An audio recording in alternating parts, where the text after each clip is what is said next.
Salut à tous et récap de film. Aujourd'hui, je vais expliquer un film appelé Desert Flower.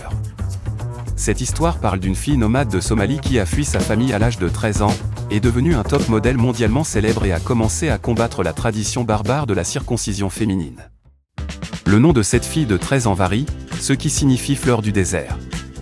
Elle est née dans une famille nomade en Somalie et vit dans les sables. Ces lieux n'ont pas encore atteint la civilisation. Les gens là-bas élèvent des chèvres, montent des chameaux, cuisinent sur un feu et passent la nuit dans des tentes. L'action est transférée plusieurs années plus tard. Devenue adulte, la fille se retrouve dans un grand et bruyant Londres. Elle entre dans un centre commercial local et s'apprête à s'habiller. Mais la vendeuse pense qu'elle veut voler et menace d'appeler la sécurité. La fille s'enfuit. Elles finissent par se heurter accidentellement dans les toilettes. Il s'avère que la fille vit à Londres depuis 6 ans, mais n'a toujours pas appris l'anglais. Elle ne veut pas du tout retourner en Somalie, mais ici, à l'ouest, elle n'a personne et elle n'a absolument nulle part où aller. La fille tente de rencontrer la vendeuse alors qu'elle part. Elle doit passer la nuit dans la rue et chercher de la nourriture dans les poubelles. Une fois dans le bus, elle rencontre à nouveau la même vendeuse du centre commercial. Le nom de la fille est Marilyn. Elle rêve de devenir danseuse mais elle ne réussit aucun casting. Merlin accepte d'accueillir la fille dans sa pension et lui conseille de trouver un travail, alors la fille devient nettoyeuse dans un restaurant de restauration rapide. Un jour, un célèbre photographe porte son attention sur elle et lui donne son numéro de téléphone, mais elle ne répond pas. Quelques semaines passent. La fille continue de vivre dans la pension, travaille comme nettoyeuse et apprend aussi intensivement l'anglais. Un jour, elle et ses amis vont en discothèque. La fille rencontre un homme attirant nommé Harold. Il sympathise clairement avec cette étrange fille et l'invite à danser, mais pour une raison quelconque, elle est effrayée par le toucher d'un étranger et s'enfuit. La fille rentre chez elle, mais son ami Merlin passe du temps avec un homme. La femme africaine est tout simplement choquée de voir ça. Elle doit attendre à la porte pendant que son ami envoie son amant dehors. La fille pense que Merlin fait mal et selon elle, une vraie femme est seulement une femme circoncise, mais l'anglaise ne comprend pas du tout de quoi elle parle. Alors la fille soulève sa robe et montre ce qui se trouve à l'entrejambe.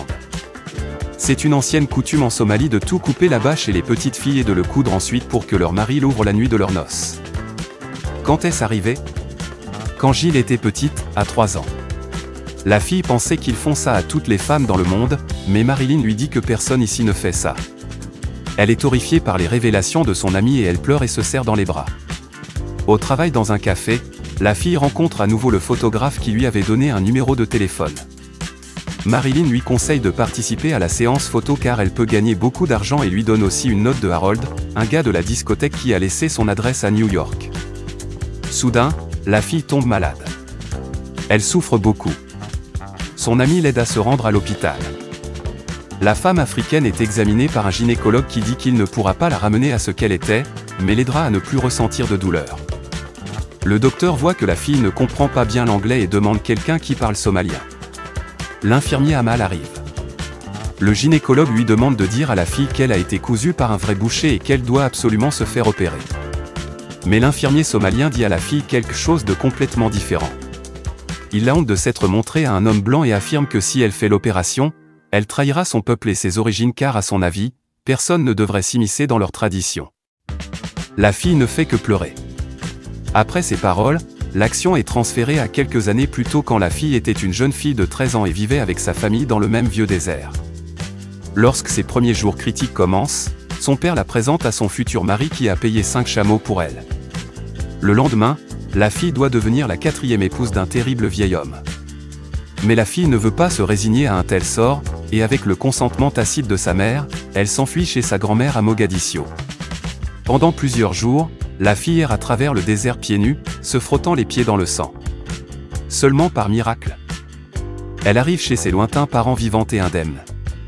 L'action est transférée à de nombreuses années plus tard. La fille subit une opération pour réparer ce qui lui a été fait autrefois et vient ensuite chez le photographe qui lui a laissé un numéro de téléphone dans un dîner. La fille est résolue et demande immédiatement à propos du salaire.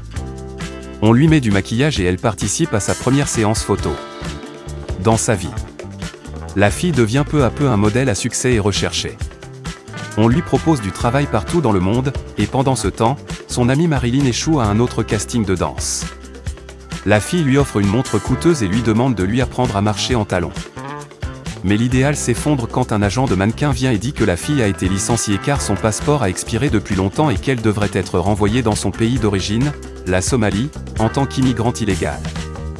Le travailleur de la pension propose à la fille un mariage fictif pour qu'elle puisse rester en Angleterre, mais ce n'est pas encore nécessaire car l'agence parvient à obtenir de faux documents pour la fille. Elle part travailler aux États-Unis mais elle est arrêtée par la police à l'aéroport. L'action est transférée à de nombreuses années plus tôt quand la fille avait 13 ans. Sa grand-mère pense que la fille devrait aller au Royaume-Uni car la sœur de sa mère est l'épouse de l'ambassadeur de Somalie à Londres et elle a juste besoin d'une femme de ménage. La grand-mère pense que la fille sera en sécurité en Europe et lui conseille de ne pas revenir. La fille monte à bord de l'avion et dit au revoir à son pays natal et à Londres. La fille travaille à l'ambassade de Somalie et fait le travail le plus sale, lavage, nettoyage, vaisselle. Quelques années plus tard, un coup d'État a lieu en Somalie et l'État appelle ses citoyens à revenir. Tous les employés de l'ambassade rentrent chez eux mais la fille reste. Parce que personne ne l'attend en Somalie, sa famille ne lui pardonnera jamais d'être partie. L'action avance de plusieurs années. La fille est libérée de garde à vue car une caution a été déposée pour elle. On lui donne un permis de séjour limité, mais on la prévient qu'une autre violation entraînera son expulsion. La fille a besoin d'un permis de travail, alors elle décide d'accepter l'offre et d'entrer dans un mariage fictif. Elle s'installe dans le même appartement avec son nouveau mari pour que le service d'immigration ne soupçonne rien. La fille retourne travailler comme mannequin. Un jour pendant une séance, le photographe lui demande de se déshabiller et la fille est gênée, complètement nue devant la caméra. Sa vie s'améliore, mais sa relation avec son mari fictif est de plus en plus mauvaise. L'homme lui avoue son amour et essaie de toutes les manières possibles d'obtenir une intimité. La fille est désespérée et pense même à retourner dans son pays d'origine. Mais heureusement, on lui donne bientôt un permis de séjour indéfini et maintenant elle est libre des liens du mariage.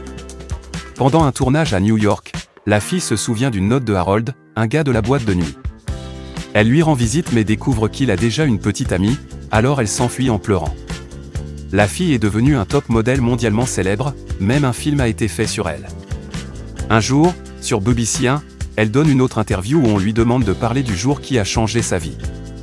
La fille se souvient de quand elle avait 3 ans, sa mère l'a emmenée dans le désert où les sorcières locales l'ont circoncise. La procédure était tellement douloureuse que la fille s'est évanouie. L'intervieweuse est choquée par cette histoire et ne sait pas quoi dire. Le film se termine sur une note positive.